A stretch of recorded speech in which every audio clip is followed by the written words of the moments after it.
भाजपा और कांग्रेस दोनों ने अपने अपने दल भेजे वहां पे जांच के लिए। और सरकार अगर चाहती तो कम्युनल राइट नहीं होगा। जो सरकार चाहती कम्युनल राइट होता है, तो ये सरकार चाहती थी कम्युनल राइट हो। तो आप ये आरोप लगा रहे हैं? नहीं, आरोप नहीं लगा रहा हूं मैं। अभी हम एयरपोर्ट से निकले तो हमारे पीछे 2 आ गए। अच्छा, आ गए ना, वो इंटेलिजेंस के लोग। अब जब आपको मालूम कि यात्रा जा रही है, घर में पत्थर रखे, आपको नहीं मालूम घर में पत्थर रख रहे हैं।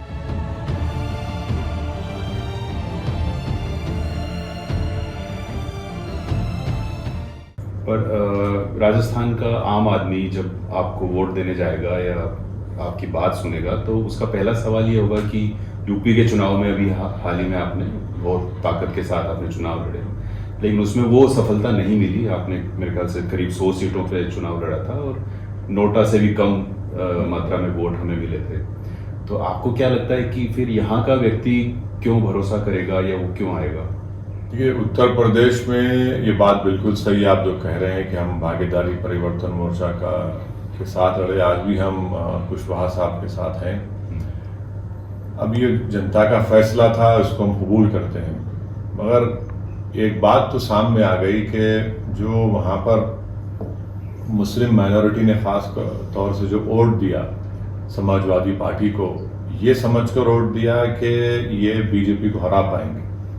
और हमारे कई लोगों से मुलाकात हुई और हमने अपने भाषण में, अपने बयानात में इस बात को कहा कि आप लोग नहीं हरा पाएंगे बीजेपी को।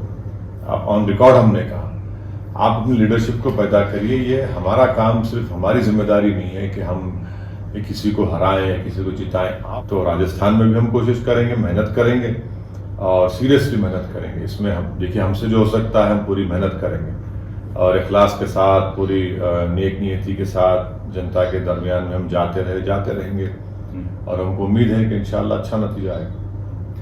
यहाँ जो अल्पसंख्यक समुदाय है वो आमतौर पे परंपरागत रूप से कांग्रेस को वोट देता रहा, तो वो क्यों वहां से छिटक के आपके पास आएगा या क्यों? देखिए, जहाँ पर मुतबादिल नहीं होता, जहाँ पर विकल्प नहीं होता, तो हालत मजबूरी में इन पार्टियों का साथ देना पड़ता। तो अब यहाँ पर एक विकल्प के तौर पर एमआईएम पार्टी रहेगी और जाहिर है सिर्फ रहेगी नहीं बल्कि हमको उनके पास जाकर उनको कन्विंस भी करना पड़ेगा। ये हमारे लिए चैलेंज भी है और हम कोशिश करेंगे। पर विकल्प नहीं होने की बुनियाद पर हालत मजबूरी में यहाँ पर कांग्रेस पार्टी का साथ दिया जाता रहा। और कांग्रेस पार्टी ने अल्पसंख्यक समाज को दिया क्या यहाँ? बिल्कुल। तो जैसे अभी करौली में जो मामला हुआ सारा, आपके हिसाब से, आपने उस पर काफ़ी डिबेट में बात भी की, काफ़ी चर्चा की, आपके बयान है, तो आपके हिसाब से वहाँ एग्जैक्टली हुआ क्या था? देखिए, मैं ये उम्मीद कर रहा था कि अशोक गहलोत साहब अपने माजी की गलतियों से कुछ सबक हासिल करेंगे। जब वो माजी में मुख्यमंत्री थे तो कुरान करीम को जलाया गया था और 10 मुसलमानों को पुलिस फायरिंग में उनकी हत्या भी हुई थी। हम ये समझ रहे थे कि वो दोबारा गलती होने नहीं देंगे। तो वो लगता ऐसा है कि वो अपनी गलतियों से सीखना नहीं चाहते और उन्हीं की सरकार की प्राइमरी जिम्मेदारी थी कि वो प्रोसेशन पीसफुल गुजरे।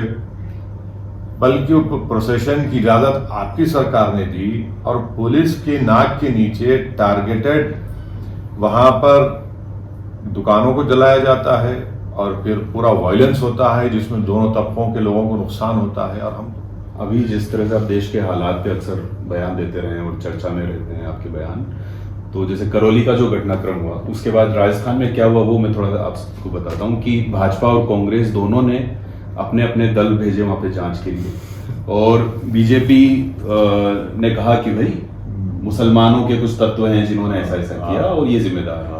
कांग्रेस का एक दल गया, उसने कहा कि साहब हिंदुओं ने जो है वो जो यात्रा निकाली उसमें, और खुद अशोक गहलोत जी ने भी कहा कि उसमें डीजे बज रहा था और उसमें भड़काऊ बयान दिए गए इस कारण से। तो दोनों ने एक एक समाज का साइड ले लिया या एक एक समाज को आरोपी बता दिया और काम खत्म हो गया। ये जो बंटवारा है, और फिर आपसे भी अब अक्सर यही सुना जाता है कि आप एक तरफ की बात कर रहे हैं। अगर आप कहते हैं कि समाज को बदलना चाहिए और ये नफरत खत्म होनी चाहिए, आप तो अक्सर कहते हैं कि नफरत पैदा हो गई पिछले कुछ सालों में, तो खत्म कैसे होगी जब सब लोग एक तरफ की बात करते हैं? अशोक गहलोत ये कह रहे हैं कि भाई उसमें डीजे बजाया गया, उसमें ऑब्जेक्शनेबल गाने बजाए गए कि टोपी वाला फुला, ये सब बजाए गए। भाई आपकी पुलिस क्या कर रही थी फिर? भाई सरकार तो आपकी है ना, आप उसको रोक देते फौरन। उनको आपके इंटेलिजेंस डिपार्टमेंट क्या कर रही थी कि आपको रिपोर्ट नहीं थी? और मेरा मानना यह है कि जो जितने भी मैंने इंक्वायरी कमीशन के रिपोर्ट्स पढ़े कम्युनल राइट्स के, उसमें हमेशा आप एक पैराग्राफ देख लेंगे कि सरकार अगर चाहती तो कम्युनल राइट नहीं होगा। जब सरकार चाहती कम्युनल राइट होता है, तो ये सरकार चाहती थी कम्युनल राइट हो। तो आप ये आरोप लगा रहे हैं? नहीं, आरोप नहीं लगा रहा हूं मैं। आप जितने इंक्वायरी कमीशन के रिपोर्ट्स हैं, जो इंक्वायरी, चाहे वो नेली मैसेकर ले लीजिए, चाहे आप हाशिमपुरा ले लीजिए, चाहे आप मुंबई के राइट्स लीजिए, चाहे आप दिल्ली में सिखों का जो जेनोसाइड हुआ, आप जितने भी, चाहे आप भिवंडी के राइट्स की रिपोर्ट पढ़ लीजिए, चाहे हैदराबाद में जो कम्युनल राइट्स हुआ उसकी रिपोर्ट पढ़ लीजिए, उसमें सब ये कहते हैं। इसीलिए मैंने कहा कि स्टेट कॉम्प्लिसिट वायलेंस है करौली में। सरकार अगर नहीं चाहती नहीं होगा, सरकार चाहती तो होगा बराबर। तो यही चीज है भाई। ये सब जुलूस निकाले गए राजस्थान, मध्य प्रदेश, झारखंड, गुजरात, गोवा, कर्नाटक में हुए। हमारे स्टेट में क्यों नहीं हुआ? तेलंगाना में, आंध्रा में क्यों नहीं हुआ? महाराष्ट्र में क्यों नहीं हुआ? दिल्ली में भी निकाला गया था। तो यहां पर आप कंप्लिसिट हैं, आपको सब इंटेलिजेंस रिपोर्ट मिलती है। ऐसा आपको, हमको शायद नहीं मिलती होगी, पर आपको तो सब चीज मिलती है। अब जैसा कि आप और हम यहाँ बैठकर बात कर रहे हैं, अशोक गहलोत जी को मालूम हो गया कि हम लोग बात कर रहे हैं, और अगर पेगासस है तो सुन भी लेंगे कि हम क्या बात कर रहे हैं।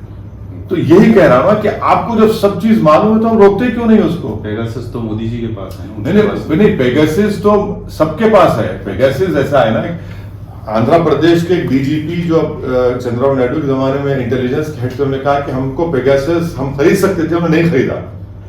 तो पेगासस ऐसा है ना कि वो हाईएस्ट बिडर होगा तो ले लीजिए। तो मेरा बोलना यह है कि आपके पास जब इंटेलिजेंस रिपोर्ट थी तो आपने क्यों नहीं रोका? आप क्यों नहीं उसको रोकथाम किए? आप क्यों पुलिस वहां पर ज्यादा नहीं रखे? तो ये सब चीजें।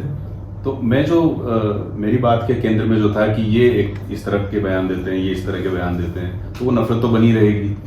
तो आप मानते हैं कि करौली में जो हुआ उसमें जो शोभा यात्रा निकल रही थी उसमें उकसावे वाले वो हुए, उसके बाद छतों से जो पत्थर बरसाए गए, पत्थरबाजी हुई, डीजे बजाया गया, ये सब सरकार को मालूम था नहीं था? चलिए मैं नहीं मानता हूं इस बात पे, पत्थर वहां पर थे, मगर अगर मैं अपने घर पर पत्थर रख रहा हूं, अभी हम एयरपोर्ट से निकले तो हमारे पीछे दो आ गए। अच्छा, आ गए ना वो इंटेलिजेंस के लोग। अब जब आपको मालूम कि यात्रा जा रही है, घर में पत्थर रखे, आपको नहीं मालूम घर में पत्थर रख रहे हैं। अगर किसी घर पर कंस्ट्रक्शन हो रहा है तो पत्थर तो समझ में आते ना। तो आपके इंटेलिजेंस फेलियर है नहीं। आपने कितने पुलिस वालों को इंटेलिजेंस सस्पेंड किया? आपने कितने आईपीएस अफसर को सस्पेंड किया? आपने कितने एसडीएम को सस्पेंड किया? तो ये आप पहले भी कह चुके हैं कि भाई पिछले इस शासन के बाद या उनकी सरकार आने के बाद से काफी हुआ है, लेकिन एक नैरेटिव या एक तर्क इस तरह का दिया जाता है कि ओवैसी जी जो हैं वो मोदी जी की ही टीम बी हैं, तो हर जगह मुस्लिम वोटों को बांटने का नहीं, मुझे फखर है। आप कई बार सुन चुके होंगे ये बात। नहीं, मुझे फखर है कि मुझसे सवाल किया जाता है, हर वक्त मुझसे पूछा जाता है, मगर सवाल ये है कि राजस्थान तो कांग्रेस जीत गई थी, मध्य प्रदेश जीत गई, छत्तीसगढ़ जीत गई, भाई सफाया कैसे हो गया पार्लियामेंट के चुनाव में? 3-4 महीने के अंदर इलेक्शन हुए ना, एक सीट नहीं जीतते और खुद मुख्यमंत्री का बेटा हार जाता है बुरी तरह से। मैं तो आके नहीं लड़ा था। कांग्रेस को तो सबक सीखना चाहिए। राहुल गांधी ने कह दिया कि उन सत्ता से कोई मोहब्बत नहीं है, तो फिर भाई बिल्कुल सब लोग, आप लोग बैठ जाइए ना। आप जिस कांग्रेस पार्टी की दुर्दशा की अभी बात कर रहे थे, तो देश की जनता जो है उसका विकल्प ढूंढ रही है, तो आप पार्टी ने एक विकल्प एक तरह से प्रस्तुत किया, और पंजाब में जिस तरह से उन्होंने, लेकिन वो एक अपना एक प्लान लेकर आते हैं, अपना एक विजन लेकर आते हैं कि हम क्या करेंगे क्या नहीं करेंगे, डेवलपमेंट होगा तो किस तरह का होगा। तो आप बिल्कुल इस लाइन पे क्यों नहीं? आप नहीं, बिल्कुल नहीं, बिल्कुल सब चीज सामने रखेंगे आपको। आप इंटरव्यू ले रहे हैं तो इसका मतलब ये नहीं है कि हमारे पास कोई विजन नहीं है, कोई प्लान नहीं है, सब चीज करेंगे। तो जब राजस्थान में फील्ड में उतरेंगे तो सब बिल्कुल, ये बहुत सी बातें रखेंगे सामने, मगर पंजाब में तो कांग्रेस की वजह से जीती ना। पंजाब में आपने कैप्टन को बेइज्जती से हटाया, फिर आपने सिद्धू को हीरो बनाया, फिर उसको जीरो बना दिया, फिर आपने चन्नी को हीरो बना दिया।